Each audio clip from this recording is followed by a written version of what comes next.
आपको कितना साथ देंगे, कितना साथ देंगे। यहाँ से आगाज अच्छा होगा, अंजाम बहुत अच्छा होगा। आप लोग बहुत अच्छा सुन रहे हैं, जो लोग जिस माहौल में सुन रहे हैं उसी हिसाब से सुनिए, दिलो दिमाग को ताज़ा रखिए और तैयार रखिए। और हमारी तरफ तवज्जो कीजिए, जलसा आपका निकल चुका है, थोड़ा सा बाकी रह गया है, थोड़ा सा बाकी रह गया है। जलसे को थोड़ा बनाइए, ध्यान से सुनिए, तवज्जो से सुनिए। मैं आपको सुनाने के लिए जा रहा हूँ। तकलीफ जो हमारे घर में होती है उसकी 3 मिसाल है। पहली और दूसरी, तीसरी क्या है? आपका दिल बहुत मजबूत होगा, इसको ध्यान से सुनिएगा। तकलीफ 2 तरह की होती है, एक तकलीफ रहमत है, दूसरी तकलीफ मुसीबत है। रहमत और मुसीबत क्या है, ये मेरा दूसरा सवाल है। तीसरा सवाल आपके सामने है, तकलीफ दोस्त को भी आती है, तकलीफ दुश्मन को भी आती है।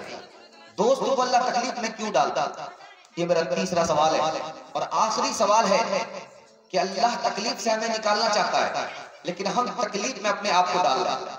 4 जगह हम अपने आप को तकलीफ में डालते हैं, वो 4 जगह क्या है इंशाअल्लाह मुकम्मल सुनेंगे। हाथ उठाइए, इंशाअल्लाह सो करके सुनेंगे, हाथ उठाइए इंशाअल्लाह। थोड़ा ध्यान रखिएगा, बहुत अच्छा सुन रहे हैं आप लोग, अल्लाह आपको सजाए खैर दे। तकलीफ की 3 मिसाल है, ध्यान से सुनिएगा। आपका दिल बहुत मजबूत होगा, आपका दिलो दिमाग बहुत मजबूत होगा। जो आप सुनने के लिए बैठे हैं, अल्लाह हमारे सुनाने को, आपके सुनने को बेहद कबूल फरमाए। तकलीफ की 3 मिसाल है। पहली मिसाल है, मरीज को डॉक्टर ने ऑपरेशन बता दिया, लेकिन मरीज ऑपरेशन करा रहा है, क्यों? उसको पता है कि चीरा जाएगा, फाड़ा जाएगा, चंद दिन की तकलीफ है, उसके बाद आसानी ही आसानी है। तकलीफ की मिसाल ऑपरेशन की तरह है, चंद रोज के लिए है, उस जिंदगी भर के लिए नहीं है। दूसरी मिसाल आपके सामने लेकर के आ रहा हूं। तकलीफ की मिसाल बच्चे का नहाना है। बच्चे को माँ बाप नहाते हैं तो बच्चा रोता है, चिल्लाता है, लेकिन माँ बाप नहाते हैं, बच्चा समझता माँ बाप के ऊपर जुल्म कर रहा है, लेकिन माँ बाप को पता है कि जब तक बच्चे को नहाएंगे नहीं, बच्चा गंदा संदा रहेगा, पाक साफ नहीं होगा। अल्लाह को मालूम है कि हमारे बंदे को अगर तकलीफ नहीं होगी, इसका गुनाह माफ नहीं होगा, इसलिए बंदे के ऊपर तकलीफ आती है। तीसरी मिसाल आपके सामने रखने के लिए जा रहा हूं। आपने तकलीफ की मिसाल पिंजरा और तोते की तरह, पिंजरे में तोता होता है, उसको बड़े प्यार से लोग पालते पोसते हैं बेटे की तरह, लेकिन तोता क्या समझता है, हमारे ऊपर जुल्म कर रहे हैं, हमको बंद करके रखा है, खानदान से दूर रखा है, कैद में रखा है, आजाद नहीं रखा है। वो रोता है, आपको अच्छा लगता है। जब मुसलमान तकलीफ में होता है, रोता है, तो अल्लाह को अच्छा लगता है। दूसरी मिसाल, दूसरा सवाल आपसे था। तकलीफ 2 तरह की होती है, एक होती है रहमत, दर्जे को बुलंद करने के लिए आती है। दूसरी तकलीफ होती है मुसीबत, सजा के लिए आती है। कौन रुतबा को बुलंद करने के लिए आती है, कौन सजा के लिए आती है, आपको बताने के लिए जा रहा है। तकलीफ आई, आदमी बदल गया, नेक हो गया, ये तकलीफ रुतबा को बुलंद करने के लिए आई है। तकलीफ आई, आदमी और गुनाह में चला गया, ये तकलीफ सजा के लिए आई है, रुतबा बुलंद करने के लिए नहीं है। मैंने आपसे कहा कि दोस्त को भी तकलीफ होती है, दुश्मन को भी तकलीफ होती है। अल्लाह दोस्त को तकलीफ में क्यों डालता है, दुश्मन को तकलीफ में डाल रहा है, उसका गुनाह है इसलिए, लेकिन दोस्तों को तकलीफ में क्यों डालता है? अल्लाह ताला दोस्तों को तकलीफ में इसलिए डालता है ताकि मेरे पास जब आए तो साफ सुथरा होकर के आए, कोई दाग धब्बा बाकी ना रहे। इसलिए अल्लाह चाहता है कि मेरा दोस्त दुनिया में तकलीफ उठाए, उसके सारे गुनाह दुनिया ही में माफ हो जाए, अब जब आए तो बेहिसाब जन्नत में दाखिल हो। आखिरी मिसाल, आखिरी पैगाम आपके खिदमत में लेकर के आ रहा हूं।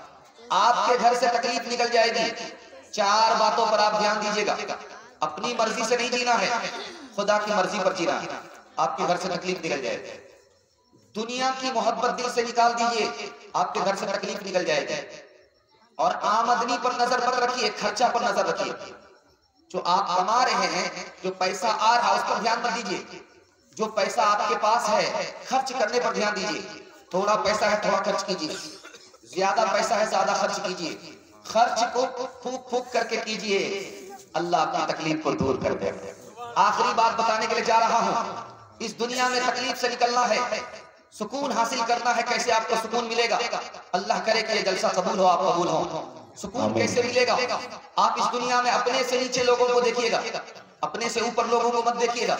4 चक्का वाले हैं, मोटरसाइकिल वाले को देखिए, मोटरसाइकिल वाले हैं, साइकिल वाले को देखिए, साइकिल वाले हैं, पैदल वाले को देखिए, पैदल वाले हैं। ऐसे आदमी को देखिए जिसको पैर तक नहीं है। आपका दिल मजबूत होगा कि मेरे खुदा तूने मुझे साइकिल नहीं दिया, कोई फर्क नहीं पड़ता, पैर तो दिया है। दुनिया में तुम्हारे कितने ऐसे बंदे हैं जो पैर तक से महरूम है। अल्लाह अकबर। एक मिसाल पर पैगाम खत्म कर रहा हूँ।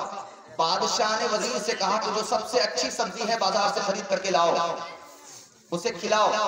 तो बैगन खरीद करके लाता है। बादशाह ने पूछा कि यही सबसे अच्छी सब्जी है? कहा हाँ हुजूर, इसलिए तो इसके सर पर ताज है। वो जो घुंडी है, डंडी है, उसको कहा कि ये सर पर ताज है। 1 महीना खाया, खुजली हो गई, खुजलाते खुजलाते नींद हराम। कहा कि नालायक कहीं के कौन सी सब्जी लेकर के आ गया, इस सब्जी को तो गधा भी नहीं खाता। कहा हुजूर आप बिल्कुल सही फरमा रहे हैं, ये सबसे घटिया सब्जी है, इसीलिए तो अल्लाह ताला ने इसके सर पर कील ठोक दिया, इसलिए अल्लाह ताला ने इसके सर पे कील ठोक दिया। तो बादशाह को बड़ी हैरत हुई, इससे पहले तारीफ किया था तो कहा कि सर पे ताज है, और जब बुराई करने पर आ गया तो कहता सर पर कील है। कहा कि हुजूर हम बैगन के ताबे नहीं, हम तो आपके ताबे। आपको अगर तरकारी अच्छी लगी तो मैंने तारीफ कर दी, आपको तरकारी अगर अच्छी नहीं लगी तो मैंने तौहीन कर दिया। खुदा की मर्जी से जीना सीखिए, इंशाअल्लाह अल्लाह आपकी सारी तकलीफ को दूर कर देगा। इंशाअल्लाह खुदा की मर्जी से जिएंगे। हाथ उठाइए इंशाअल्लाह। इंशाअल्लाह जुमा से नमाज शुरू करेंगे, हाथ उठाइए इंशाअल्लाह। जुमा से नमाज शुरू करेंगे, हाथ उठाइए इंशाअल्लाह। जुमा से नमाज शुरू करेंगे, हाथ उठाइए इंशाअल्लाह। ये देखिए बाईपास जा रहा है, और शनिचर को ससुराल में बैठ करके खाएंगे। दया रे इश्क में अपना मकाम पैदा कर, नया ज़माना नई सुबह हो शाम पैदा कर। खुदा अगर दिल फिक्र शनास दे तुझको, सुकूते लाला गुल से कलाम पैदा कर। मेरा तरीक़ अमीरी नहीं फकीरी है, खुदी न बेच गरीबी में नाम पैदा कर। खुदी न बेच गरीबी में नाम पैदा कर। बहुत अच्छा आप लोग सुन रहे हैं। खाता खोल लाओ, इसको ध्यान से रखिएगा। आपकी उम्र बढ़ेगी, आपकी रोजी बढ़ेगी, आपकी सेहत बढ़ेगी। कैसे बढ़ेगी ये राज आपको बता रहा हूँ। आप लोग बढ़ाने के लिए तैयार हैं तो दोनों हाथ उठा दीजिए इंशाअल्लाह। बिल्कुल सही जा रहा है, बेदारी के माहौल में आप लोग सुन रहे हैं। रोजी बढ़ाना चाहते हैं, उम्र बढ़ाना चाहते हैं, सेहत बढ़ाना चाहते हैं, आप रिश्तेदार के साथ रिश्ता रखिए, उम्र भी बढ़ जाएगी, रोजी भी बढ़ जाएगी, सेहत भी। ध्यान से सुनिएगा। नबी ने फरमाया कि तमाम इंसान आपस में भाई हैं। नबी ने फरमाया कि तमाम मुसलमान आपस में भाई हैं। भाई होने का मतलब क्या है? जो अपने लिए आप पसंद करते हैं अपने भाई के लिए पसंद कीजिए। जी बेशक। अपने लिए हमको नफा पसंद है, दूसरे के लिए नफा पसंद कीजिए। अपने लिए नुकसान पसंद नहीं है, दूसरे के लिए नुकसान पसंद मत कीजिए। जवान आगे आगे है, पीछे बूढ़ा है। अल्लाह के रसूल ने रोका, जवान ये बूढ़ा कौन है? ताकि मेरे वालिद हैं, मेरे अब्बू हैं, मेरे अब्बू हैं। कहा कि तुम्हारे अब्बू हैं, इनसे आगे मत चलना। तुम्हारे अब्बू हैं, इनसे पहले मत बैठना। तुम्हारे अब्बू हैं, इनका नाम लेकर इनको मत पुकारो। जवान आया, या रसूल अल्लाह बहुत बड़ा गुनाह हो गया। गुनाह हो गया? कैसा गुनाह हुआ? बहुत बड़ा गुनाह हो गया। घबराने की बात नहीं है, ये बताओ कि तुम्हारी माँ जिंदा है? कहा कि हाँ जिंदा है। क्या मसला हल हो? अब जवान के कान खड़े हो गए, या रसूल अल्लाह बहुत बड़ा गुनाह है। आपने पूछा कि माँ जिंदा है, मेरी माँ जिंदा, आप कहते मसला हल है। कहा कि मसला हल है, जाओ अपनी माँ से दुआ करा लो, जो बड़ा गुनाह होगा वो छोटा हो जाएगा, जो छोटा होगा वो माफ हो जाएगा। रिश्तेदार के साथ आप रिश्ता रखिए, अल्लाह अपना रिश्ता आपके साथ रखेगा। अगर रिश्तेदार के साथ आपने रिश्तेदारी नहीं रखी, अल्लाह भी अपनी रिश्तेदारी आपके साथ नहीं रखेगा। दो मिसाल आपके सामने रखने के लिए जा रहा हूं। रिश्तेदारी कैसे रखेंगे? आपका भाई है, आपकी बहन है, आपका पड़ोसी है, आपके चचा है, आपके मामू है। अभी आप नानी के लिए भी दे रहे थे, नाना के लिए भी दे रहे थे, दादा के लिए भी दे रहे थे, दादी के लिए भी दे रहे थे। ये सब रिश्तेदार हैं। इनके साथ रिश्तेदारी रखने का मतलब क्या है? 5 मतलब है। उनकी जान की हिफाजत कीजिए, उनके माल की हिफाजत कीजिए। वो मुसीबत में है तो मदद कीजिए, और वो गलती करे तो माफ कर दीजिए। उनसे मोहब्बत कीजिए, नफरत मत कीजिए।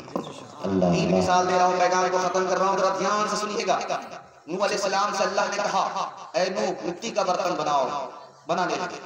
जब बन करके तैयार हो गया, मिट्टी का बर्तन चाय पीने के लिए, मिट्टी का बर्तन खाना खाने के लिए जब तैयार हो गया, लाठी लो एक तरफ से तोड़ते जाओ, लाठी लो एक तरफ से तोड़ते जाओ। नूह अलैहिस्सलाम का दिल छोटा हो गया, यार मेरे अल्लाह, अभी तो बना ही था, अभी किसी काम का भी नहीं हुआ, मैंने कोई काम इससे लिया भी नहीं, आप कह रहे तोड़ दो। कहा कि नूह गौर करो, तुमने बद्दुआ किया, मैंने अपनी मखलूक को तबाह कर दिया। तुम अपने बनाए हुए बर्तन को तोड़ रहे हो, तुम्हारे दिल पर क्या गुजर रहा है? तुमने बद्दुआ किया, मैंने अपनी मखलूक को बर्बाद किया, मेरे दिल से पूछो क्या गुजर रहा है। सुभान अल्लाह। दूसरी मिसाल दे रहा हूं, जरा ध्यान से सुनिएगा। ताइफ का सफर है, अल्लाह के रसूल साथ में हैं। अबू बकर कभी आगे आ जाते, अबू बकर कभी पीछे आ जाते, अबू बकर कभी आगे आते, अबू बकर कभी पीछे आते। अल्लाह के रसूल ने रोक करके अबू बकर से पूछा, अबू बकर बात क्या है? रास्ते में तुम भी चल रहे हो, मैं भी चल रहा हूँ, कभी आगे आते हो कभी पीछे आते हो, बात क्या है? क्या या रसूल अल्लाह, जब दुश्मन का डर होता है कि सामने से कोई नबी पर हमला न कर दे, इसलिए मैं आगे आ जाता हूँ। तब अबू बकर के सीने पर तीर लगे कि नबी की जान बच जाए, मैं पीछे आ जाता हूँ, मुझे डर होता है कि कहीं नबी की पीठ पर कोई तीर न मार दे, मैं पीछे आ जाता हूँ कि मेरी पीठ पर तीर हो, नबी की जान बच जाए। अल्लाह के रसूल ने कहा कि अबू बकर अपनी जान को खतरे में डाल करके मुझे बचाना चाहते हो? या रसूल अल्लाह, मेरी जान जाएगी, तन्हा मेरी जान जाएगी, मेरा नुकसान होगा, आपकी जान को कुछ हो गया तो पूरी दुनिया का नुकसान। अल्लाह। तीसरी बात आपको बताने के लिए जा रहा, बहन के साथ अच्छा सलूक कीजिए, खुश रखिए, उनको मायूस मत कीजिए, उनके साथ अच्छा सलूक कीजिए। बहन क्या होती है, एक मिसाल पर आपको पैदा सुनाने के लिए जा रहा है। इंशाअल्लाह रुखसत करेंगे, मीरास नहीं देंगे, हाथ उठा दीजिए, ये रुखसत करेंगे, मीरास नहीं देंगे, ये बेहतर सलूक है, जरा ध्यान रखिएगा। आप लोगों के दिमाग को बीच बीच में टटोला जाता है, आप लोग यहाँ हैं या ससुराल में, जरा ध्यान रखिए। आपसे पूछ रहा हूँ, हज्जाज बिन यूसुफ के दरबार में एक औरत आई, उसने कहा कि मेरे 3 आदमियों को तुमने गिरफ्तार किया है, तीनों को छोड़ दो। इस ब्रेक मार करके मेरी तरफ तवज्जो कीजिए, वरना मुताला ज़ाय हो जाएगा, जरा ध्यान रखिएगा। हज्जाज बिन यूसुफ के दरबार में एक औरत आई, उसने कहा कि मेरे 3 आदमी को तुमने गिरफ्तार किया है, एक मेरा बेटा, एक मेरा शौहर है, एक मेरा भाई है, तीनों को छोड़ दो। हज्जाज बिन यूसुफ ने कहा कि मेरे कट्टर दुश्मन है, एक ही को छोड़ूंगा, 2 को फांसी पर चढ़ा करके रहूंगा।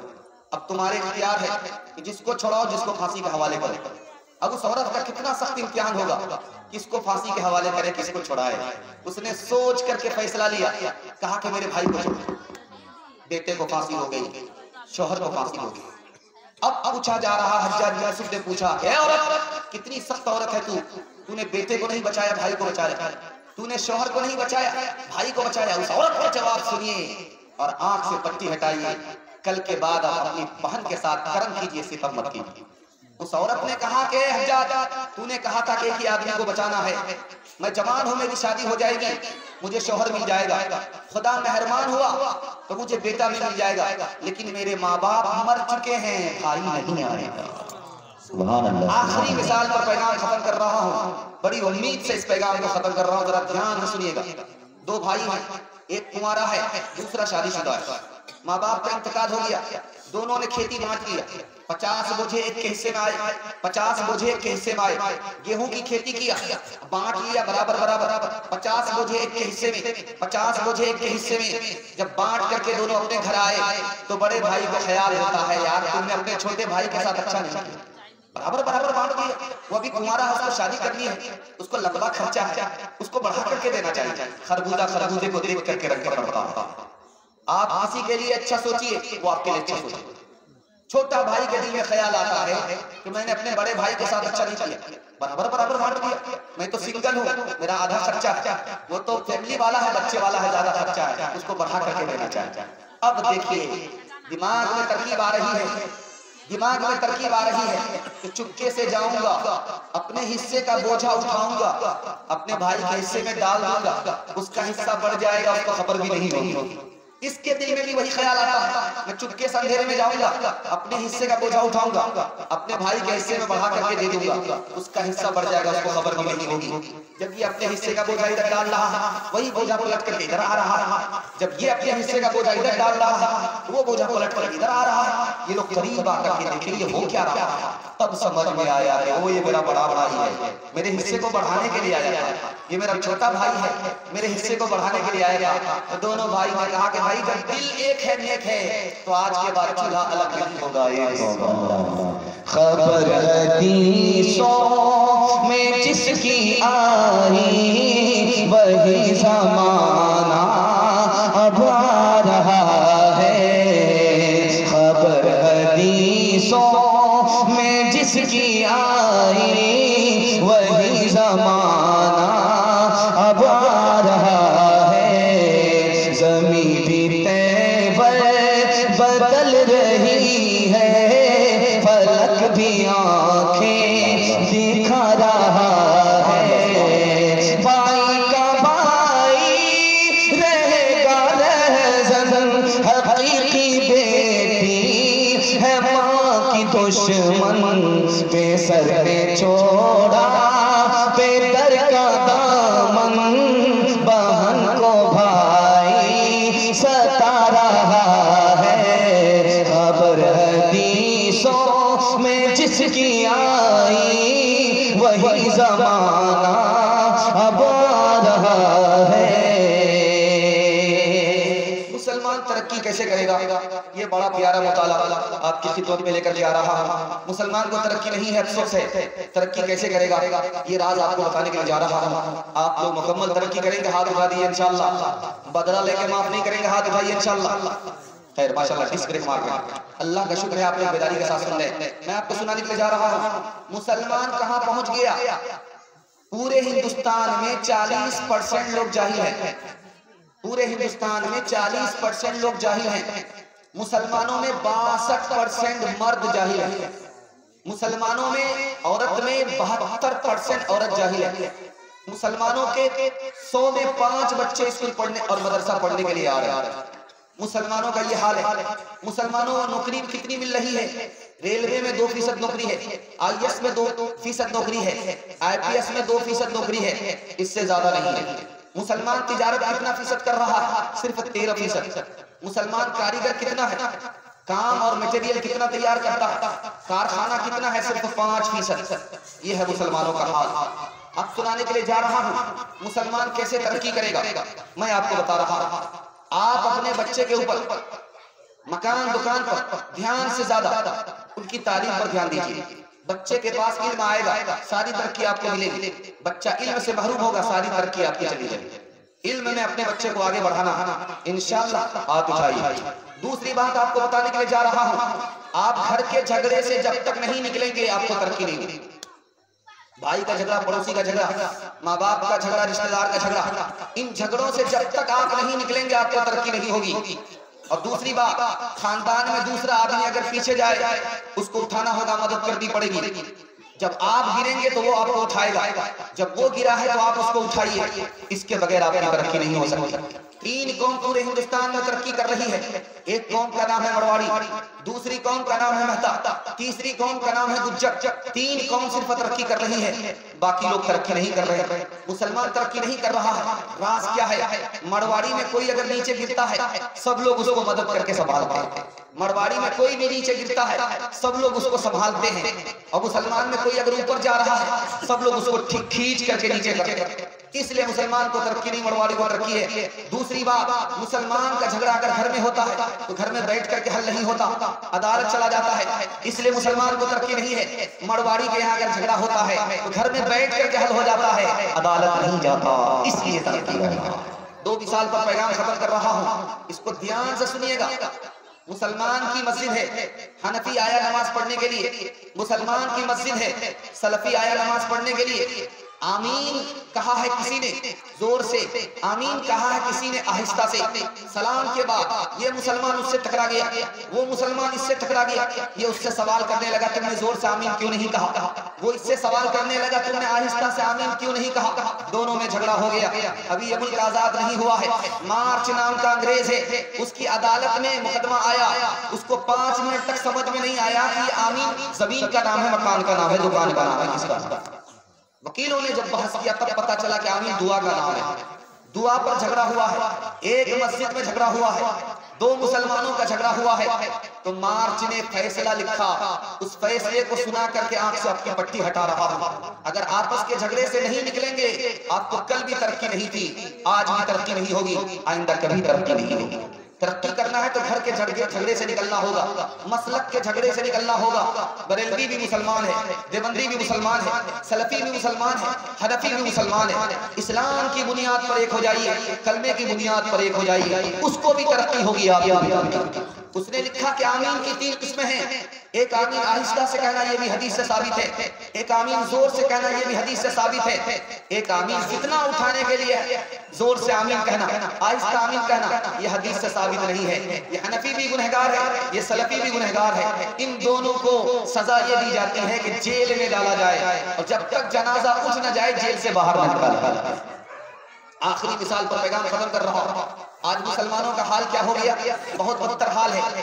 काजी मुजाहिदुल इस्लाम साहब रहमतुल्लाह अलैह कहते थे मुसलमानों का कितना बदतर हाल है, मैं आपको सुना रहा हूं। कुत्ते से भी ज्यादा बदतर मुसलमानों का हाल हो चुका। मुसलमान अगर तरक्की करता है तो दूसरा मुसलमान जल रहा, एक मुसलमान आगे बढ़ रहा, दूसरा मुसलमान उसको खींच रहा। इस कौम की तरक्की को कौम ने रोक रखा। काजी साहब ने फरमाया कि मुसलमान की मिसाल कुत्ते से भी बदतर है। कुत्ता घोड़े से कह रहा था मैं तुमसे ज्यादा तेज दौड़ता हूँ, घोड़ा कुत्ते से कह रहा था मैं तुमसे ज्यादा तेज दौड़ता हूँ। घोड़े ने कहा कि मैं जब दौड़ता हूँ, टाप मारता हूँ, तो मेरे पैर की धूल आसमान को चली जाती है। तो कुत्ते ने कहा कि मैं तुमसे ज्यादा दौड़ता हूँ, मेरे पैर की धूल अर्श को चली जाती है। तो छोटा मुंह बड़ी बात कहता है, ठीक है मुकाबला हो जाए।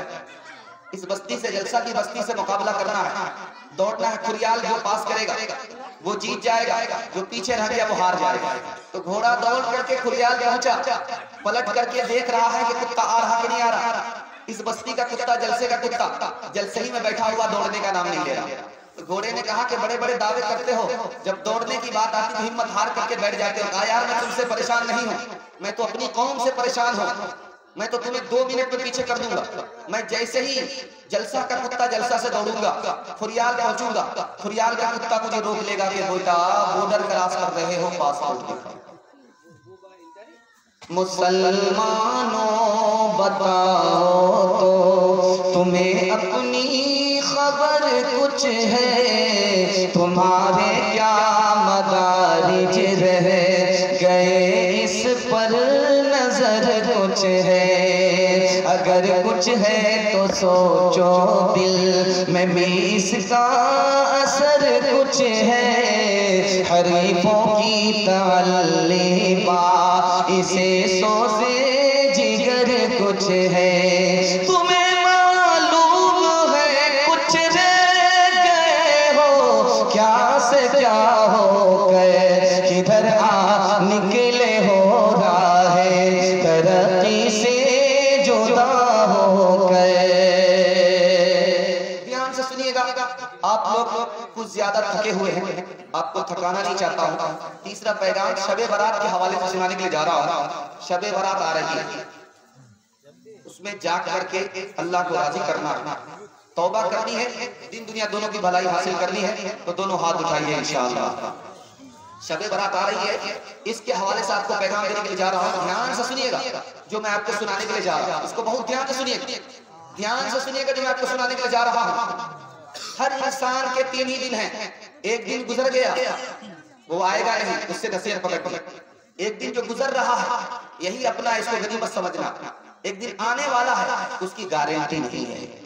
1 महीना गुजर चुका, उसका नाम था रजब, अब वो आएगा, उससे नसीहत पकड़िए। 1 महीना चल रहा है जिसका नाम है शाबान, यही अपना महीना, इसको गनीमत समझना। 1 महीना आने वाला है रमजान, गारंटी नहीं है कि हमको मिलेगा कि नहीं। 4 रात अफजल है, 4 दिन अफजल है। ईद का दिन अफजल है, बकरीद का दिन अफजल है, जुमा का दिन अफजल है, अरफा का दिन अफजल है और आशूरा का दिन अफजल है। 4 दिन अफजल है और 4 रात अफजल है। ईद की रात है, बकरीद की रात है, शबे बारात है, शबे कदर है। शबे बारात को बारात क्यों कहते हैं? अल्लाह ताला इतने सारे लोगों को इस रात में माफ करता है जितने के बकरी की पीठ पर बाल हुआ करता। अल्लाह ताला इतने लोगों को माफ करता, लेकिन 5 आदमी को इस रात में भी अल्लाह माफ नहीं करता। जो जिना करता उसको माफ नहीं करता, जो माँ बाप का नाफरमान है उसको माफ नहीं करता, जो दूसरे के लिए कीना रखता उसको माफ नहीं करता, जो टखने से नीचे पायजामा पहनता है उसको माफ नहीं करता, जो शराब में डूबा रहता है अल्लाह इसको माफ नहीं करता। खास तौर पर सुनाने के लिए जा रहा हूं, शबे कदर को अल्लाह ने छुपाया, शबे बारात को बता दिया। क्यों? शबे कदर को इसलिए छुपाया ताकि लोग उस पर भरोसा करके बैठ न जाए। शबे बारात को इसलिए बताया ताकि लोग जाग करके अपने नुकसान से बच जाए। जो जागता है वो पाता है, जो सोता है वो खोता है। आपकी रात बर्बाद हो जाएगी 3 वजह से। जरा ध्यान रखिएगा, मैं आपको सुनाने के लिए जा रहा हूं। 3 वजह से आपकी रात बर्बाद होती है। पहली वजह, हलवा पकाते हैं आप, हलवा खा करके आप ऐसे सो जाते हैं कि आंख खुलती ही नहीं, क्योंकि हलवा खाने के बाद नींद ज्यादा आता है। हलवा आपने खाया है, रात का जलवा चला गया। हलवा खाना है अगले दिन खाइएगा, लेकिन जिस रात में आपको जागना है हलवा नहीं खाना। हलवा अगर खाएंगे तो रात का जलवा आपके हाथ से निकल जाएगा, क्योंकि नींद आएगी, आप जाग ही नहीं सकेंगे। जो सोता है वो खोता है, जो जागता है वो पाता है। दूसरी बात, किसकी रात बर्बाद होती है? जो धोखे में पड़ जाता है, उसको शैतान धोखा देता है। अभी रात तो शुरू हुई है, अभी जागने की जरूरत नहीं, अभी सो जाओ। रात के 12 बजे जागना, रात के 1 बजे जागना, वो सोता ही रह जाता है, इधर से भी गया उधर से भी गया। शैतान के धोखे में नहीं आना। तीसरी बात, जो लोग पटाखा छोड़ते हैं उनकी रात बर्बाद हो जाती है। 3 काम आपको करने हैं, 3 से ज्यादा काम नहीं करने हैं। इंशाअल्लाह रात आपकी कबूल हो जाएगी, आप कबूल हो जाएंगे और आपका आने वाला साल बहुत अच्छा जाएगा। 3 काम करने हैं। रात में जागना है, इबादत करनी है, जिसमें मन लगे वो काम करना। नमाज में मन लगे नमाज पढ़िए, तस्बीह में मन लगे तस्बीह कीजिए, तिलावत में मन लगे तिलावत कीजिए, जिसमें मन लगे वो काम कीजिए रात में जागकर। दूसरा काम है अगले दिन रोजा रख लीजिए। और तीसरा काम ये है, मुर्दों के लिए सारे सवाब कीजिए, कुरान पढ़ दीजिए, नफिल नमाज पढ़ दीजिए, नफिल रोजा रखिए, दुआ कीजिए, सदका खैरात कीजिए। इंशाअल्लाह रात की हिफाजत करेंगे। हाथ उठाइए इंशाअल्लाह। धूमधाम से शबे बारात मनाएंगे, हाथ उठाइए इंशाअल्लाह। ये देखिए यहाँ पर से जरा ध्यान रखिएगा, जश्न मनाएंगे, रात आपकी बर्बाद हो जाएगी। रात की हिफाजत करेंगे, अल्लाह रात की हिफाजत फरमा लेगा। एक मिसाल तो पैगाम खत्म कर रहा हूँ। नौकर है, मालिक है, दोनों सफर कर रहे हैं। तो मालिक ने कहा मैं सोता हूँ, तुम जागो और घोड़े की हिफाजत करो। तो मालिक की आंख खुली, नौकर से पूछता है कि घोड़ा है कि नहीं? कहा हाँ घोड़ा है। तुम क्या कर रहे हो? कहा मैं आसमान की तरफ देख रहा हूँ। कहा कि आसमान की तरफ मत देखो, घोड़े की तरफ देखो, कहीं चोर घोड़ा लेकर के न भाग जाए। कहा आसमान की तरफ इसलिए देख रहा हूँ कि अल्लाह ने आसमान को बगैर खूंटे के कैसे खड़ा कर दिया। फिर मालिक सो गया। उसके बाद फिर आंख खुली, नौकर से पूछता है कि घोड़ा है कि नहीं? कहा हाँ घोड़ा है। तुम क्या कर रहे हो? कहा कि मैं गौर कर रहा हूं जमीन के नीचे कि जमीन पानी पर कैसे बिछाई गई है। तीसरी बार फिर मालिक की आंख खुली, पूछता है कि घोड़ा है। कहा कि ये तो मैं बाद में बताऊंगा। कहा अभी क्या कर रहे हो? मैं सोच रहा हूं कि इल्जाम किस पर होगा, सोने वाले पर होगा या जागने वाले पर होगा। घोड़ा चोर खोल करके ले गया। ये किसने मोहब्बत से डाली निगाहें के आलम में फिर से बहार आ रही है। ये किसने मोहब्बत से डाली निगाहें के आलम में फिर से बहार आ रही है, के आलम में फिर से बहार आ रही है। जो दिन आ रहा है भला आ रहा है, जो रात आ रही है खुशी ला रही है। जो दिन आ रहा है भला आ रहा है, जो रात आ रही है खुशी ला रही है। ये मस्जिद का जलसा है, मस्जिद के हवाले से आपको पैगाम देने के लिए जा रहा हूँ। आप लोग इंशाअल्लाह सुनेंगे। मदरसे का जलसा है, मस्जिद के हवाले से आपको सुनाने के लिए जा रहा हूँ। इसको जरा ध्यान से सुनिएगा जो मैं आपको सुनाने के लिए जा रहा हूँ। आपका जलसा निकल चुका है और आपके हौसले पर जलसा थोड़ी देर के लिए बाकी है। आप लोग दिल से सुनेंगे, दिल से कबूल करेंगे, जलसा मुकम्मल इंशाअल्लाह हो जाएगा। ध्यान से सुनिएगा। नमाज पढ़ने वाला नमाज पढ़ रहा है, आगे से गुजरने वाले को दुश्मन का, जो सामने से गुजर रहा है नमाजी के, उसको दुश्मन कहा जा रहा है। क्यों? अगर ये नमाज को दोस्त समझता, अगर ये नमाजी को दोस्त समझता तो सामने से नहीं गुजरता। इसलिए किसी नमाजी के सामने से नहीं गुजरना, गुजरना ही है तो बहुत दूर जाकर के आगे से गुजरना, सामने से नहीं गुजरना। दूसरी बात याद रखिए, नमाज जानबूझ करके नहीं छोड़नी। हदीस में आता है जो आदमी जानबूझ करके नमाज छोड़ता है वो कुफ्र करता। क्या मतलब हुआ? उसने कुफ्र किया, वो काफिर हो गया, मुसलमान नहीं रहा। अगर उसने नमाज छोड़ी, कज़ा कर दिया और कज़ा करने की नीयत नहीं है, अदा पढ़ी नहीं, वक्त निकल गया, कज़ा की नीयत नहीं है, ये आदमी काफिर हो जाएगा, मुसलमान नहीं है। इसलिए आपको वक्त पर नमाज पढ़नी है और छूट जाए तो उसको कज़ा करने की नीयत करनी है। तीसरी बात को याद रखिए जो मैं आपसे कहने के लिए जा रहा हूं, इसको बहुत ध्यान सुनिएगा। बहुत सारे लोग बेनमाजी होते, नमाज तो पढ़ते नहीं है, लेकिन कभी कभी फंस जाते हैं, 10 के बीच में फंस गए। अब जब सब लोग नमाज पढ़ने लगे तो उनसे भी कहा गया कि तुम भी नमाज पढ़ लो, तो बगैर वुजू के खड़े हो जाते। अगर आप बगैर वुजू के खड़े हो गए तो बगैर वुजू के नमाज पढ़ना कुफ्र है, इससे ईमान जाने का खतरा। वजू करके नमाज पढ़िए, बगैर वजू के नमाज मत पढ़िए। भूल से खड़े हो गए तो और बात है, जानबूझ करके बगैर वजू के नमाज के लिए खड़ा नहीं होगी। चौथी बात को याद रखिए, राज और नुक्ते की बात। जब आदमी मस्जिद में आता उसका दिल नहीं लगता, नमाज पढ़ने में मन नहीं लगता। ये बात मुझे क्या है? कुरान ने लिखा है जो मुसलमान होगा उसका मस्जिद में दिल लगेगा, जो मुसलमान होगा उसका नमाज में मन लगेगा। अगर मुसलमान है, नमाज पढ़ रहा है, मस्जिद में दिल नहीं लग रहा है, नमाज में मन नहीं लग रहा, इसका मतलब है नाम का मुसलमान है, काम का मुसलमान नहीं है। मकूला मशहूर है कि बच्चे को माँ की गोद में सुकून मिलता है, मुसलमान को अल्लाह के घर में सुकून मिलता है। ये कैसा मुसलमान है कि मस्जिद में इसको सुकून नहीं मिल रहा है, बेचैन है, भागने के लिए तैयार है। जिस तरह मछली पानी में सुकून से रहती है, उसी तरह मुसलमान मस्जिद में सुकून से रहा करता है। और अगर मस्जिद में आकर के बेचैन है, जैसे कि तोता पिंजरे में बेचैन है, इसका मतलब है ये नाम का मुसलमान है, काम का मुसलमान नहीं है। एक नुक्ते की बात याद रखिए, अभी लोग जलसे में मोबाइल भी सदका कर रहे थे। मैं आपके हौसले को सलाम करता हूँ कि वाकई आपने जो आपकी सबसे ज्यादा चहीती और प्यारी चीज हो सकती है वो आपने जलसे को कुर्बान कर दिया। अल्लाह आपको जज़ाए खैर दे, दिन दुनिया दोनों की बुलंदी अल्लाह आपको अता फरमाए। जो मैं आपसे कहने के लिए जा रहा हूँ, आप जब मोबाइल देखेंगे तो आपकी नींद आंख से उड़ जाएगी। जब आप मस्जिद में नमाज पढ़ने के लिए आएंगे तो आपको नींद का झटका।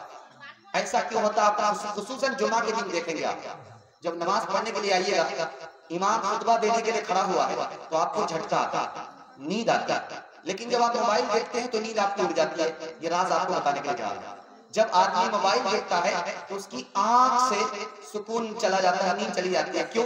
दिल परेशान है, रूह परेशान है। जब दिल परेशान होगा, रूह परेशान होगी तो नींद नहीं आएगी। जब आदमी वजू करके जुमा के दिन नमाज पढ़ने के लिए आता है तो दिल को सुकून मिलता है, नींद धूल पर आती है, कांटे पर नहीं आती। एक बात और याद रखिए, मैं आपको बताने के लिए जा रहा हूं। नमाज पढ़ते हुए आपको शक हो गया और जिंदगी में पहली बार शक हुआ तो नमाज को तोड़ करके फिर से शुरू कीजिए। अगर बार बार शक होता तो दिमाग को ऊपर जोर डालिए कि सही क्या, जो सही है उसके मुताबिक नमाज पढ़िए। अगर पता ही नहीं चल रहा मैंने पढ़ा क्या है, मुझे आगे पढ़ना क्या है, तो सबसे कम को लेकर के नमाज शुरू कीजिए। 3 रकात पढ़ी है या 4 रकात पढ़ी है, शक हो रहा, 3 रकात मान करके आगे चलिए, सजदे सहव करके नमाज मुकम्मल कर लीजिए। एक खास बात, आखिरी बात रखने के लिए जा रहा हूं। किबला हमारा, काबा हमारे सामने है, इसका एहतराम करना है। जब पेशाब की हालत में रहे इधर मुंह नहीं होना चाहिए, जब पेशाब की हालत में रहे उस पर पीठ नहीं होनी चाहिए। किबले का एहतराम जब आप करेंगे तो अल्लाह ताला आपको अदब अता फरमाएगा। जब आपके अंदर अदब आएगा तो अल्लाह आपको खुश नसीब फरमाएगा। एक आदमी गैर मुस्लिम था, किबले की तरफ पेशाब कर रहा था। एक मुसलमान गुजरा, तलवार निकाल करके कहा, हो नालायक, किबले की तरफ पेशाब कर रहा, तेरी जान लेता हूं। वो हाथ जोड़ करके बेचारा खड़ा हो गया कि पहली बार गलती हुई, माफ कर दो, आइंदा किबले की तरफ पेशाब नहीं करूंगा। अगले दिन देखा कि यही तलवार से जान से मारने वाला मुसलमान किबले की तरफ पेशाब कर रहा है। अब वो गैर मुस्लिम ने देखा कि मुसलमान होकर के किबले की तरफ पेशाब कर रहा है। पूछा, कल तो हमारी जान ले रहे थे, मैं किबले की तरफ पेशाब कर रहा था, आज तो तुम किबले की तरफ खुद पेशाब कर रहे हो। इसने जवाब दिया, किबला मेरे बाप का है कि तेरे बाप का। नमाज के बोलो ना काज छे, काज के बोलो अमर नमाज छे। नमाज बीर पोरो परे की जो बाप दीबे तुमी प्रभुर काछे। फजर कटे घुमेर घरे जोहर कजे कजे, असर कटे खेलै दोलाई मगरी मजे मजे। एशार समय होए गेले थाको पीछे दुनियार पीछे। नमाज के बोलो ना काज छे, काज के बोलो अमर नमाज छे। जन्नत में मकान अपना बनाते हैं नमाजी, मस्जिद में बड़े शौक से जाते हैं नमाजी। माबूद भी खुश होता है, माबूद भी राजी, माबूद भी खुश होता है, माबूद भी राजी। डरते हैं क़ज़ा होने पर, खुलते हैं अदा पर, जान अपनी नमाजों में लड़ाते हैं नमाजी। औरतों के हवाले से जल्दी से पैगाम देकर के जलसे को मुकम्मल करने के लिए जा रहा हूँ। इंशाअल्लाह आप लोग सुनेंगे, सुनने के लिए तैयार हैं? इजाजत देते हैं, हाथ उठाइए इंशाअल्लाह। अपनी औरत को सर पर बिठाएंगे, हाथ उठाइए इंशाअल्लाह। सर पर बिठाएंगे, बहुत बुरा हाल होगा, जरा ध्यान रखिएगा। सुनाने के लिए जा रहा हूँ, इसको ध्यान से सुनिएगा, ध्यान से सुनिएगा। माँ बेटी दोनों की उम्र बराबर है। माँ का नाम आयशा है, बेटी का नाम फातिमा। माँ का नाम, बेटी की उम्र, माँ की उम्र, दोनों की उम्र बराबर है। बेटी सौतेली है, माँ सौतेली है, लेकिन सौतेला सलूक नहीं है। दिल की बात माँ भी कह देती है बेटी से, बेटी भी दिल की बात माँ से कहती है। दोनों की उम्र बराबर है, माँ की उम्र, बेटी की उम्र, दोनों की उम्र बराबर है। बेटी की मजलिस में माँ बैठी है, माँ की मजलिस में बेटी बैठी है। बेटी मुस्कुराती है, फातिमा मुस्कुराती है। तो माँ ने, आयशा ने पूछा कि बेटी क्यों मुस्कुराती हो? तो कहा कि इसलिए मुस्कुराती हूँ कि ख्याल आया। कहा क्या ख्याल आया? का ख्याल ये आया कि आप अबू बकर की बेटी हो, मैं रसूलुल्लाह की बेटी हूँ। समझ में आ गया कि बेटी को फख्र हो रहा है, अदब भी देना है और हौसला भी देना है। कहा कि बेटी तूने सच कहा, उसी नबी के सदके में हमें कुरान मिला, उसी नबी के सदके में हमें इस्लाम मिला, उसी नबी के सदके में हमें दीन मिला। तुमने सच कहा, लेकिन बेटी मेरे दिल में भी ख्याल आया। अब बेटी के कान खड़े हुए कि माँ के दिल में क्या ख्याल आ रहा है? तो माँ ने कहा कि बेटी तू इंतकाल करेगी, एक वक्त आएगा, मैं इंतकाल करूंगी, एक वक्त आएगा, तू कब्र में पहुंचेगी, मैं एक वक्त आएगा, मैं कब्र में पहुंचूंगी, एक वक्त आएगा, तू कब्र से निकलेगी, क़यामत कायम होगी, मैं कब्र से निकलूंगी, क़यामत कायम होगी। अल्लाह तुम्हारे हक में फैसला करेगा, तुम भी जन्नत जाएगी, अल्लाह मेरे हक में फैसला करेगा, मैं भी जन्नत जाऊंगी। लेकिन बेटी जब तू जन्नत में जाएगी, तेरे हाथ में अली का हाथ होगा, बेटी जब मैं जन्नत में जाऊंगी, मेरे हाथ में रसूलुल्लाह का हाथ होगा। दूसरी बात आपके सामने रखने के लिए जा रहा हूं, तो ध्यान से सुनिएगा। दरिया के किनारे आदमी रो रहा। पूछने वाले ने पूछा कि क्यों रो रहे हो? कहा मेरी बीवी डूब करके मर गई है, इसलिए रो रहा। कहा कि तुम किधर तलाश कर रहे हो? जिधर से पानी आ रहा उधर तलाश कर रहे हो, जिधर पानी जा रहा उधर तलाश कर। कहा कि मेरी बीवी उल्टी खोपड़ी की थी, क्या पता मरने के बाद उल्टी ही बह रही है, इसलिए इधर तलाश कर रहा हूं जिधर से पानी आ रहा। दूसरी मिसाल आपके सामने लेकर के आ रहा हूं। दो जवान लड़के खड़े हुए, कहा जो सबसे ज्यादा खूबसूरत लड़की होगी उससे निकाह करूंगा।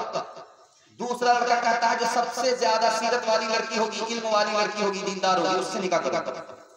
ये लड़का कहता है कि खूबसूरत लड़की से तुम क्यों निकाह करना चाहते हो? कहा जब खूबसूरत लड़की होगी तो वो घर को जन्नत बना देगी।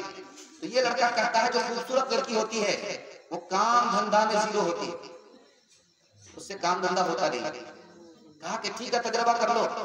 कुएं पर 4 औरत पानी भर रही थी। लड़का डरामा कर रहा है, उछल रहा है, कूद रहा है मुर्गी की तरह। वो चारों औरतें आकर के घेर लिया। इस लड़के को क्या हुआ? उसका साथी कह रहा है इसको मिर्गी है। कहा इसका इलाज करो। कहा इसका इलाज बासी बर्तन सुनाना। तुम लोगों के पास अगर बासी बर्तन है तो बताओ। तो जो लड़की ज्यादा खूबसूरत नहीं थी वो कहती मेरे यहाँ बासी बर्तन नहीं है। जो लड़की सबसे ज्यादा खूबसूरत थी वो कहती है कि मेरे यहाँ 1 हफ्ते का बासी बर्तन मौजूद। बस वो करके खड़ा हुआ कि कोई बीमारी नहीं कि हमारी बीमारी ठीक हो। तीसरी मिसाल आपके सामने लेकर के आ रहा है। जब औरत के पास इल्म नहीं होता, अदब नहीं होता, तो जन्नत जैसे घर को औरत जहन्नम बना देती है। तीसरी मिसाल आपके सामने लेकर के आ रहा है। शौहर बाहर से आया है और बीवी से कहता है कि मेरे पास पैसा होता तो मैं तुम्हारे लिए बंदर खरीद करके लाता।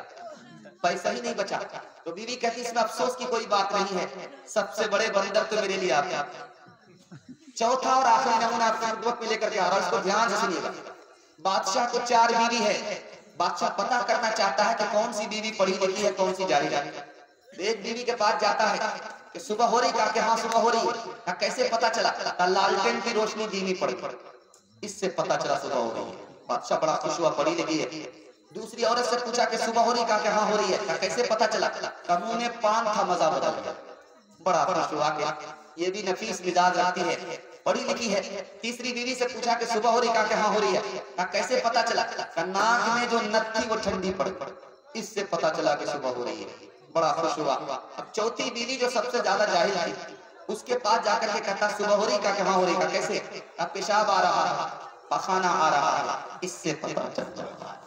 जिसकी फितरत थी हया आबरू, इस्मत इफ़्फ़त की पुतली नेक हो, कर दिया बदनाम हो गई तहजीब मग़रिब से खराब, कर दिया बदनाम रुसवा को बको।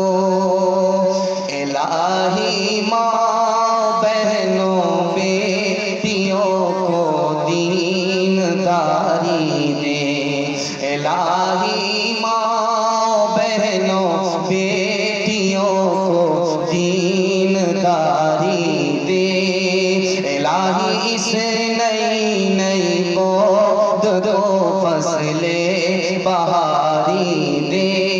बचा ले मोमिना को ऐ खुदा मग़रिब परस्ती से।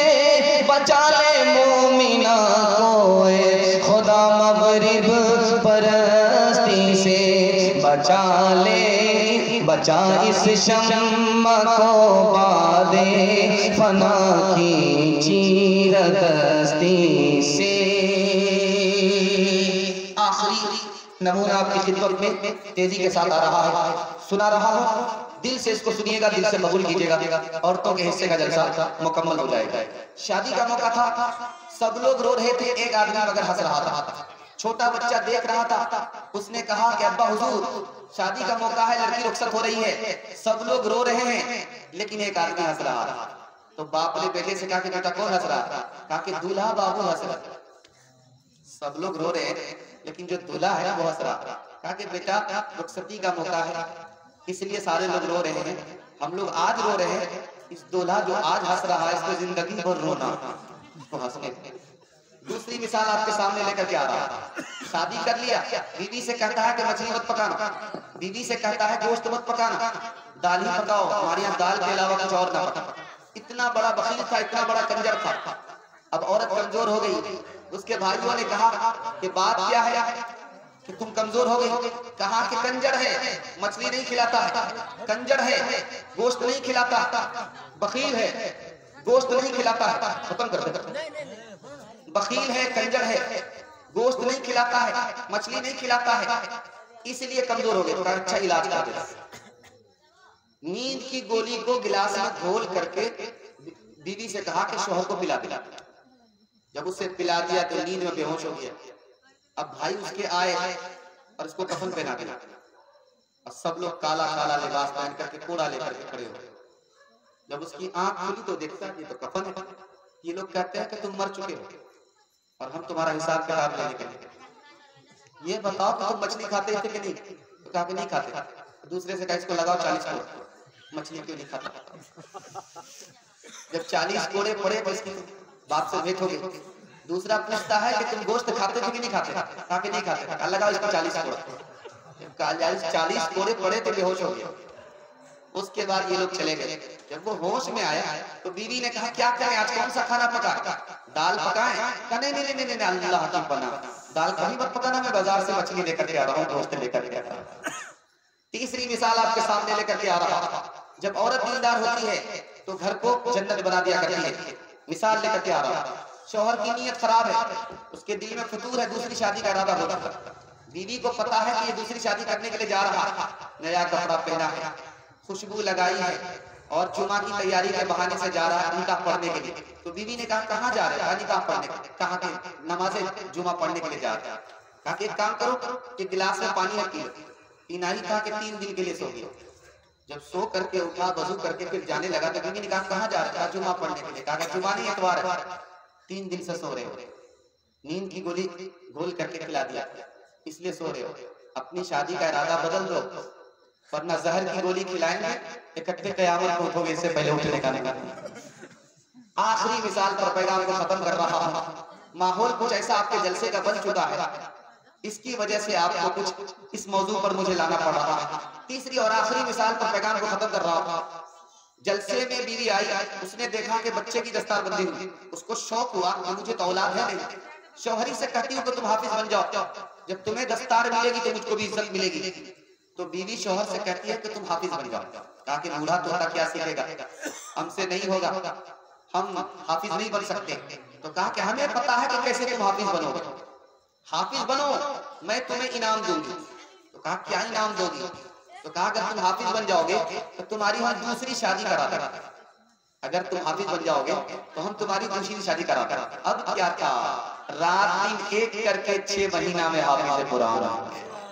औरतों तुम तो नहीं ना सिकिला सब के लिए दहर में आई हो मौला, दहर में आई हो इंसान की अजमत के लिए। तुमने औलाद को शौहर को दिया आज़म कमाल, तुमने बच्चों को सवारा है इमामत के लिए। अपनी आगोश में पाला है बली और शहीद, कीमती लाल बिखेरे हैं शहादत के लिए। मर्द पर ही तो नहीं फर्ज है ज़ोहद व तक़वा, तुम भी तो आई हो मौला की इबादत के लिए। जवान और बूढ़े बच्चे तक पहुंचूंगा, जलसा आपका निकल जाएगा।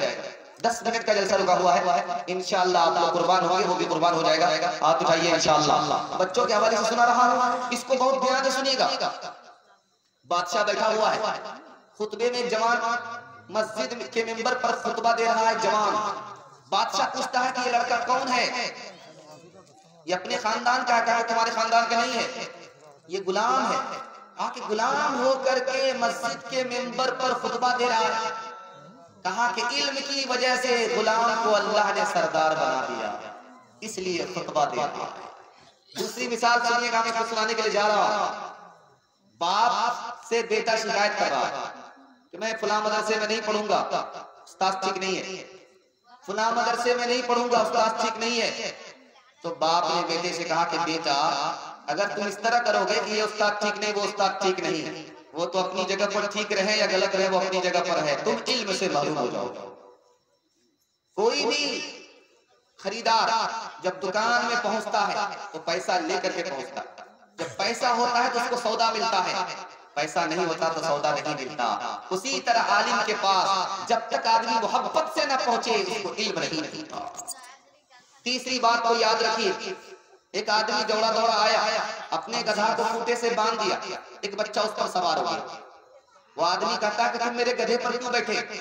तो बच्चा कितना अक्लमंद था, वो कहता कि इसलिए बैठा हूं ताकि तुम्हारा घोड़ा भाग न जाए। बादशाह वजीर के घर आया, छोटा बच्चा सिरहाने में खड़ा है। बादशाह देखना चाहता है इस बच्चे का दिमाग कैसा है। पूछा कि तुम्हारा घर अच्छा है कि बादशाह का घर अच्छा है? उस बच्चे का जवाब सुनिए, मेरा घर बादशाह के घर से अच्छा है। बादशाह ने कहा वो कैसे?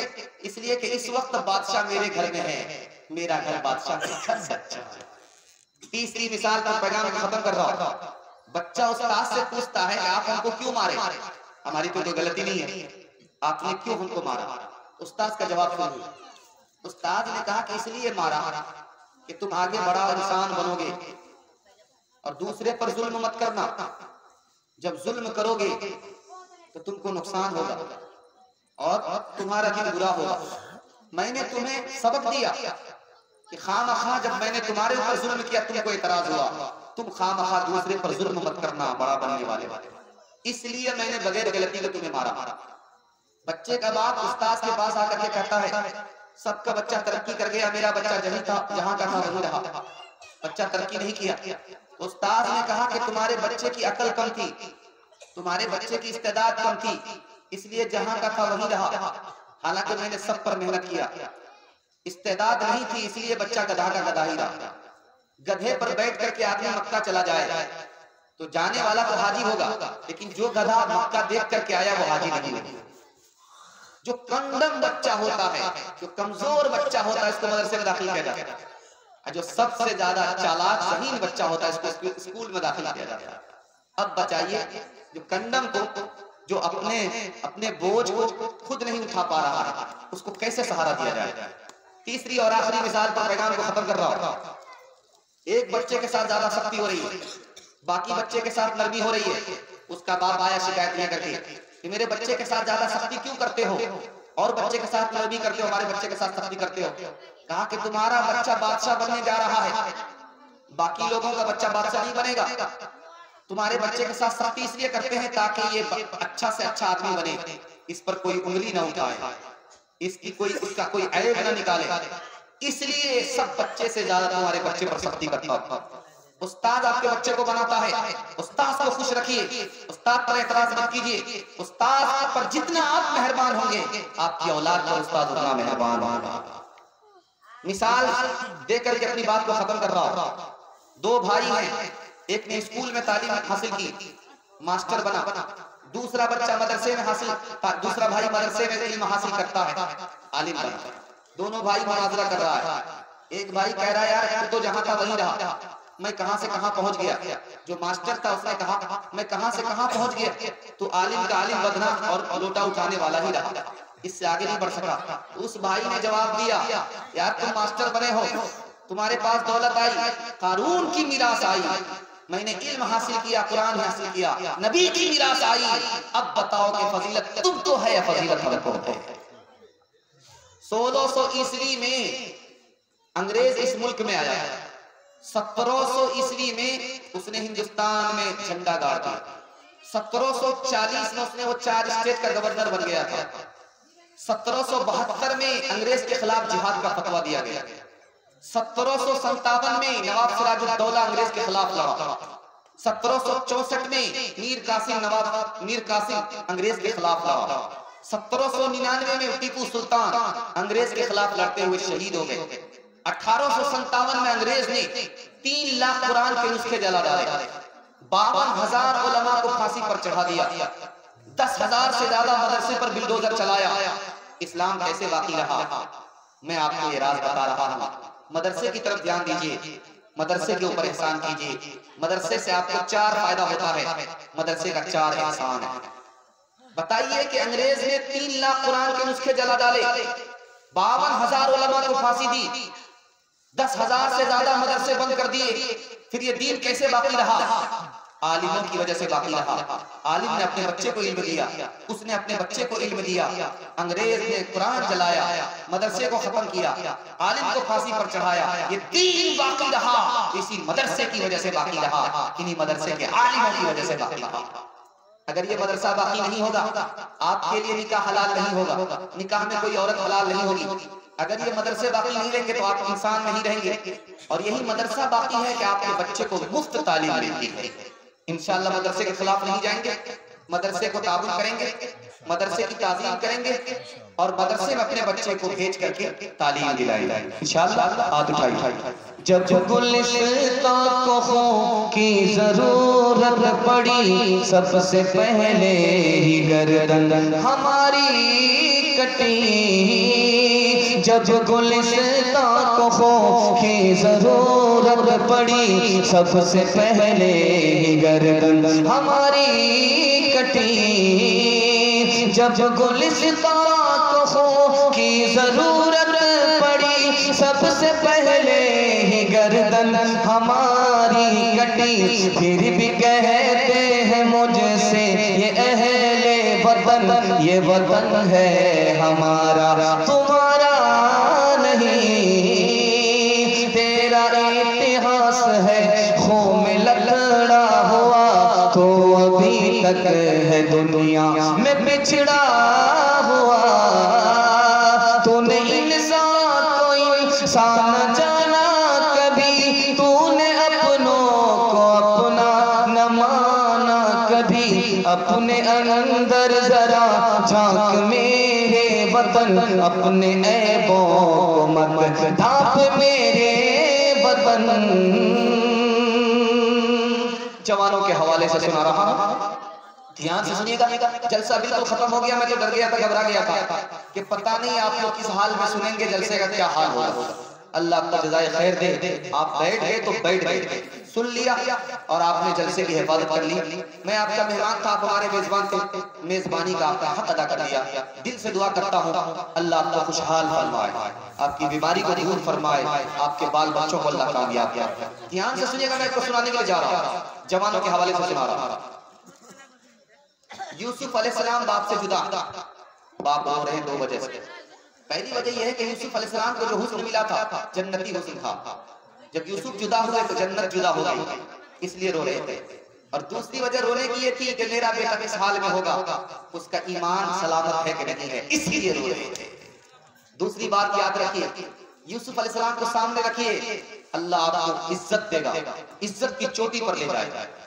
यूसुफ अलैहिस्सलाम को अल्लाह ताला ने दो चीज दिया, एक हुस्न दिया, बहुत खूबसूरत आदमी थे, दूसरा इल्म दिया, खाब की ताबीर का इल्म देते थे। जब इल्म नहीं मिला था तो यूसुफ अलैहिस्सलाम को भाइयों ने चंद सिक्कों में बेच दिया, कोई कीमत नहीं, खोटी कौड़ी में बेच दिया।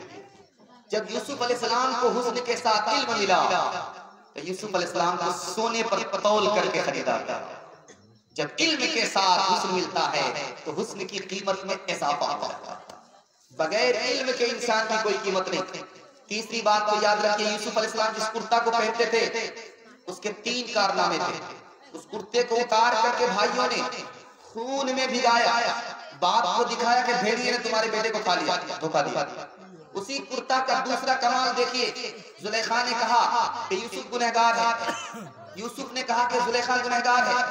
अब तक पूछा गया, देखा गया कि कुर्ते को देखो आगे से फटा है या पीछे से फटा है, अगर पीछे से कुर्ता फटा है तो जुलेखा गुनहगार है। दूसरा कारनामा।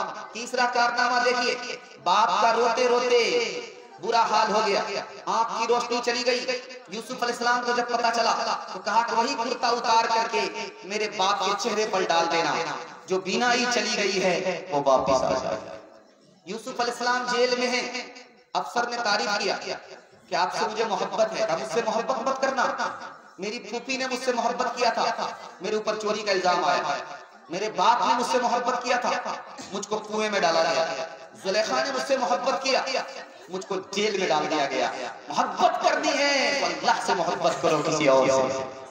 जुलेखा ने सातों दरवाजे बंद कर दिए हैं, यूसुफ से कहती है कि जिना करो। यूसुफ अलैहिस्सलाम ने कहा कि एक दरवाजा खुला है, कहा कि एक बार देख करके आ गई, सब दरवाजे बंद हैं। दूसरी बार आ गई देख करके, सब दरवाजे बंद हैं।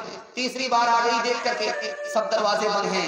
तो यूसुफ अलैहिस्सलाम ने कहा कि तुम्हारे दरवाजे बंद हैं, खुदा का दरवाजा खुला हुआ है। लड़का लड़की के पास आया कि मैं जिना करने के लिए आया हूँ। लड़का से ज्यादा दीनदार लड़की है। लड़की कहती है कि देखो कोई जाग तो नहीं रहा है। लड़का एक बार देख करके आया, कहा कोई जाग नहीं रहा। लड़का दूसरी बार आया देख करके, कहा कोई जाग नहीं रहा है। लड़का तीसरी बार आया देख करके, कोई नहीं जाग रहा है। लड़की दीनदार थी, कहती है कि तुम्हारा खुदा के बारे में क्या ख्याल है, वो जाग रहा है या सो रहा है? तो लड़का कहता वो जाग रहा है। तो लड़की कहती है अगर वो देख रहा है, वो जाग रहा है, तो मैं गुनाह नहीं कर सकती। तीसरी मिसाल दे रहा हूं। लड़का आगे है, लड़की पीछे है। लड़की आगे है, लड़का पीछे है। लड़की ने पलट करके देखा। लड़का से पूछा कि तुम मेरे पीछे क्यों आ रहे हो? तो लड़का कहता है मैं तुम पर आशिक हूँ। तो लड़की देखना चाहती थी कि झूठा आशिक है या सच्चा आशिक। लड़की कहती तुम मेरे ऊपर क्या आशिक हो? मुझसे ज्यादा मेरी बहन खूबसूरत है, मेरे पीछे आ रही, उस पर आशिक हो जाना। अब लड़का इधर से ध्यान हटा करके उधर देखने लगा। लड़की कहती है झूठा आशिक है, अगर सच्चा आशिक होता तो मेरे ऊपर ध्यान होता, दूसरे की तरफ ध्यान नहीं जाता। आखिरी मिसाल पर पैगाम को खत्म कर रहा हूँ। जवानों, मैं आपसे कहने के लिए जा रहा हूँ, गारंटी लेता हूँ, आप जिना छोड़ दीजिए, शराब छोड़ दीजिए, सूद छोड़ दीजिए, और फिल्म में और मोबाइल में अपने वक्त को बर्बाद मत कीजिए। अल्लाह आपको मुकद्दर का सिकंदर बना देगा। 1 साल में आपको 10 साल के बराबर तरक्की अता फरमाएगा। जरा ध्यान से रखिएगा। आखिरी नमूना दे रहा हूं। एकलौती बेटी है, बादशाह की एकलौती बेटी है। बादशाह ने कहा कि बेटी तू किससे शादी करेगी? कहा मैं आशिक से शादी करूंगी। ऐलान कर दो, जो लड़का बादशाह की बेटी पर आशिक होगा उससे बादशाह की बेटी निकाह करेगी। 100 लड़के आ गए कि मैं बादशाह की बेटी पर आशिक हूं। उसमें एक बूढ़ा भी आ गया, उसने कहा मैं भी इस लड़की पर आशिक। अब लड़की ने दिखाना चाहा कि कौन झूठा आशिक है, कौन सच्चा आशिक है। लड़की ने कहा कि जो मेरे ऊपर आशिक है वो मकान से कूद करके जमीन पर गिर जाए, उसी से निकाह करूंगी। तो जितने 2 नंबर मजनू थे सब लाइन में, जान प्यारी है, सब लोग एक एक करके लाइन देने लगे। जो एक बूढ़ा बचा वो सीधे छत पर से नीचे कूद गया। औरत ने चालाकी ये किया था कि नीचे गद्दा बिछा दिया, जाल लगा दिया। तो वो जो बूढ़ा कूद करके गिरा वो जाल में आकर के अटक गया, आसमान से गिरा, खजूर में आकर के अटक। तो बादशाह ने सर पर हाथ रख करके कहा कि बेटी जो तुम्हारे ऊपर आशिक है ये तो बूढ़ा है, बूढ़ा से कैसे शादी करोगे? तो उस बूढ़े से पूछा गया कि भाई तुम इस पर आशिक हो? कहा कि हाँ आशिक। तुम कूद क्यों गए थे? इसलिए कूद गए थे कि जान जाएगी तो नाम हो जाएगा, जान बचेगी तो काम हो जाएगा।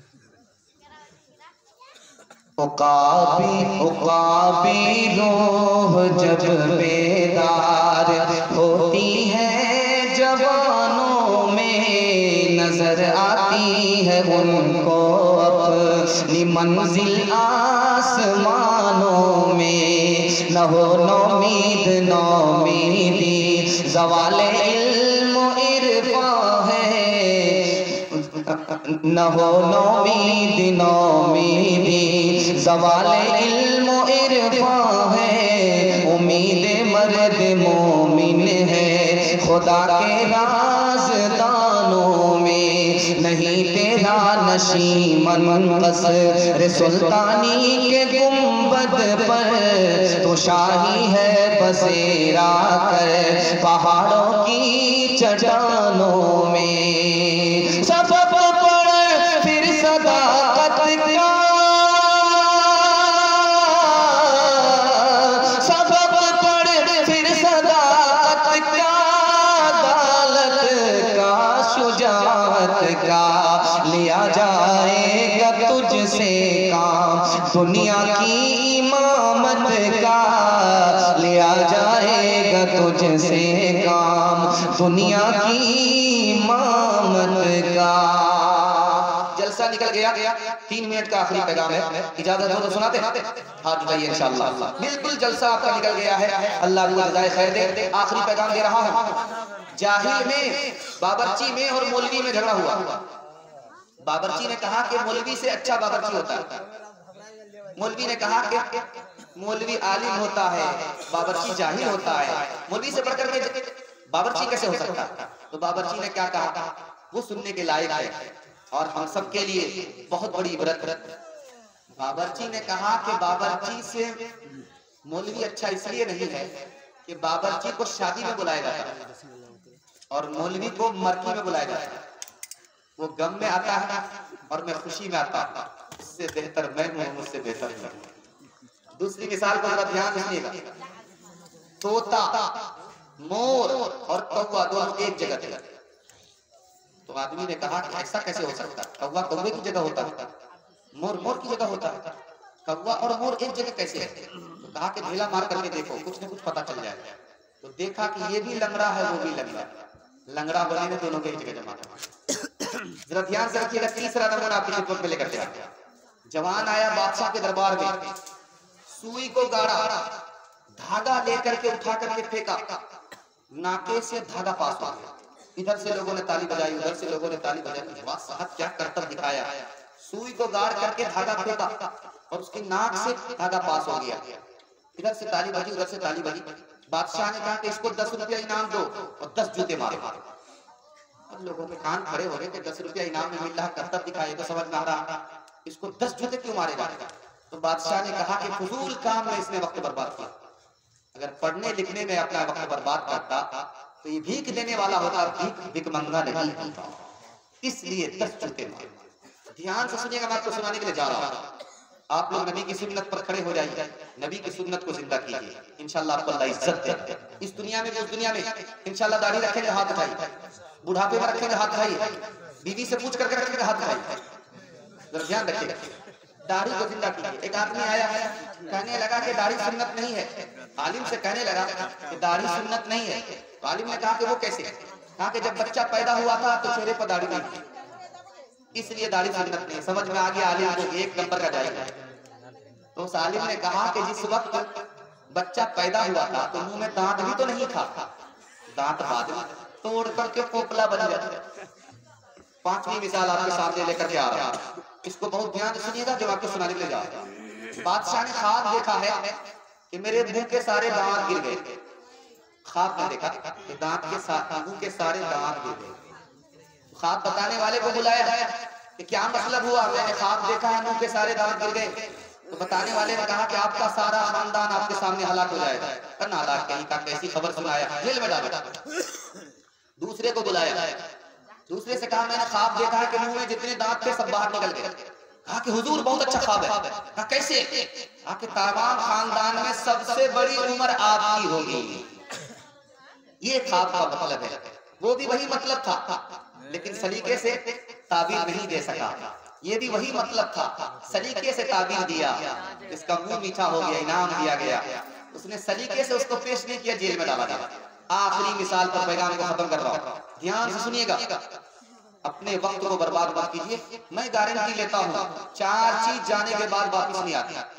मुंह से निकली हुई बात वापस नहीं आती, जिस्म से निकलने वाली रूह वापस नहीं आती, कमान से निकलने वाला तीर वापस नहीं आता, और जो वक्त इंसान का निकल जाता है वो कभी वापस नहीं आता।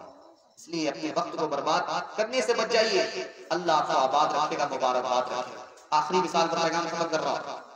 रमजान का महीना आया, एक जाली हाफिज खड़ा हो गया कि मैं हाफिज कुरान हूं, तरावी पढ़ा दूंगा। कितने दिन में आप लोग सुनना चाहते हैं? लोगों ने कहा कि 5 दिन में। अब मैं तो राजधानी हूं, 3 दिन में भी सुना सकता, राजधानी हूं 3 दिन में सुना दूंगा।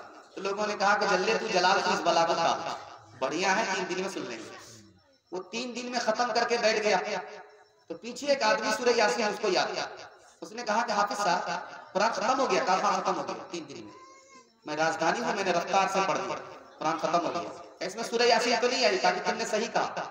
सूरह यासीन जिंदा पर थोड़ी पढ़ी जाती है, तो मुर्दे पर पढ़ी। लोग हंसते हैं जो पेश आती है ये हालत कभी, मन तो रहा जी बगोयम तो रहा जी बगो, लेकिन अखलाकी नजर में उससे बेहतर है ये, मन तो रहा जी बगोयम तो रहा जी बगो, बेहुनर होकर जो बैठो ताने हाली सुनो, बाहुनर होकर जो चमको कौम की गा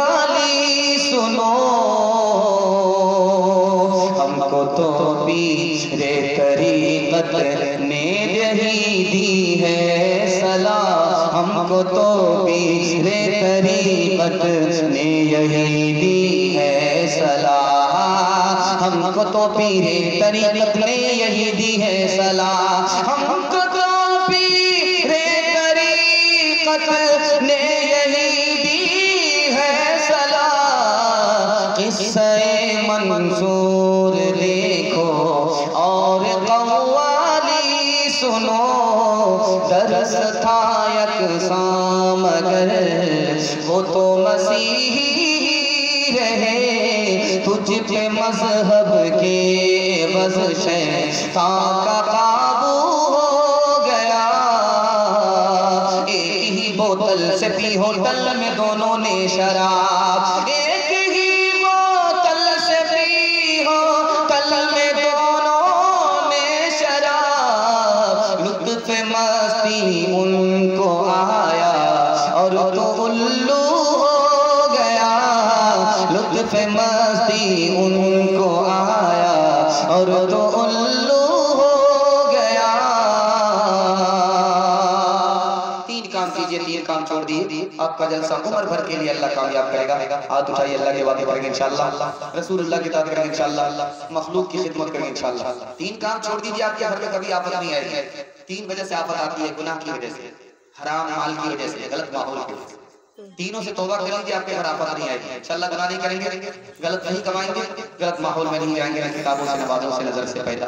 दीन होता है बुजुर्गों की नजर से पैदा, नहीं सीखा इन्होंने दीन रहकर शेख के घर में, पले कॉलेज के चक्कर में, मरे साहब के दफ्तर में, ठेके के चक्कर में तो रोटी में गई, बड़ी शेख की ताकत थे तो छोटी में गई, नमानी बात वाइस की थे, फतलून के चक्कर में तो लंगोटी में गई। वाखिर दावाना अल्हम्दुलिल्लाहि रब्बिल आलमीन।